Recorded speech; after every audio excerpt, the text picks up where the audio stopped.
चरण का आज दूसरा दिन। आज लोकसभा की कार्यवाही शुरू होते ही सदन में जोरदार हंगामा देखने को मिला। विपक्षी सांसदों ने सदन के अंदर जमकर नारेबाजी की। दरअसल आज लोकसभा में स्पीकर के खिलाफ विपक्ष के अविश्वास प्रस्ताव पर चर्चा हो रही है और इस दौरान कांग्रेस सांसद गौरव गोगोई ने कहा कि यह प्रस्ताव सदन की गरिमा की रक्षा के लिए एक जिम्मेदारी के रूप में लाया गया है, व्यक्तिगत रूप से यह किसी के खिलाफ नहीं है। गौरव गोगोई ने कहा कि देश को पता चलना चाहिए कि सदन कैसे चलता है और इस सदन का दरवाजा सभी के लिए खुला है। इस दौरान गौरव गोगोई ने केंद्र सरकार पर भी निशाना साधा।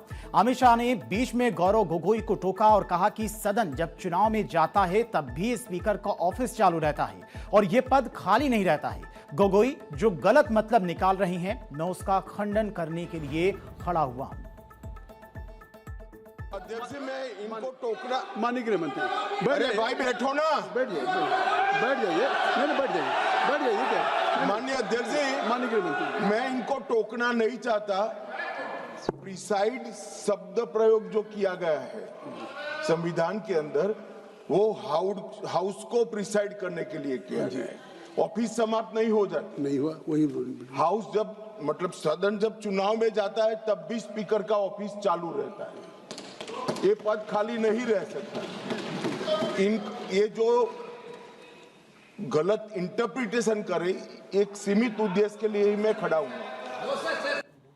बीजेपी मिशन साउथ को एग्जीक्यूट करने के लिए पूरे दमखम के साथ में चुनावी मैदान में उतरने की तैयारी में है और इसी कड़ी में प्रधानमंत्री मोदी कल यानी कि 11 मार्च को केरल और तमिलनाडु के दौरे पर जाएंगे। दरअसल प्रधानमंत्री मोदी का यह दौरा यूनियन कैबिनेट की ओर से केरल राज्य का नाम बदलकर केरलम करने के प्रपोजल को मंजूरी देने के कुछ ही दिनों के बाद हो रहा है और ऐसे में माना जा रहा है कि प्रधानमंत्री मोदी के केरल दौरे से बीजेपी अपने चुनावी प्रचार अभियान का आगाज कर सकती है। पीएम मोदी दोपहर 1:30 बजे केरल के एर्नाकुलम में करीब 10,800 करोड़ रुपए की कई विकास परियोजनाओं का लोकार्पण और शिलान्यास करेंगे। इस कार्यक्रम के दौरान प्रधानमंत्री एक जनसभा को भी संबोधित करेंगे। केरल दौरे के बाद प्रधानमंत्री मोदी तमिलनाडु का रुख करेंगे, जहां पर पीएम मोदी शाम 5:45 पर तमिलनाडु के तिरुचिरापल्ली में लगभग 5,650 करोड़ रुपए की विकास परियोजनाओं का लोकार्पण और शिलान्यास करेंगे। इस मौके पर पीएम मोदी जनसभा को भी संबोधित करेंगे। आपको बता दें कि इस साल केरल, तमिलनाडु, असम, पुडुचेरी और पश्चिम बंगाल में विधानसभा चुनाव होने हैं। इस लिहाज से प्रधानमंत्री मोदी का केरल और तमिलनाडु का यह दौरा बीजेपी के साथ साथ बीजेपी के सहयोगी देशों के लिए भी गेम चेंजर साबित हो सकता है।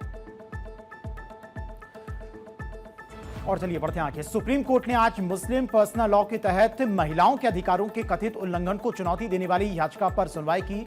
इस दौरान सुप्रीम कोर्ट ने बड़ी टिप्पणी करते हुए कहा कि अब समान नागरिक संहिता लागू करने का वक्त आ गया है। जस्टिस जयमाल्या बागची ने कहा कि पर्सनल लॉ को अमान्य घोषित करके एक शून्य स्थिति उत्पन्न करने से बेहतर यही होगा कि इसे विधायी विवेक पर छोड़ दिया जाए ताकि विधायिका समान नागरिक संहिता पर कानून बना सके। Chief justice of India Suryakant, justice Joymalya Bagchi और जस्टिस आर महादेवन की बेंच ने विधायिका से पर्सनल लॉ की वजह से पैदा होने वाली मुश्किलों से बचने के लिए इस पर काम करने का सुझाव दिया है।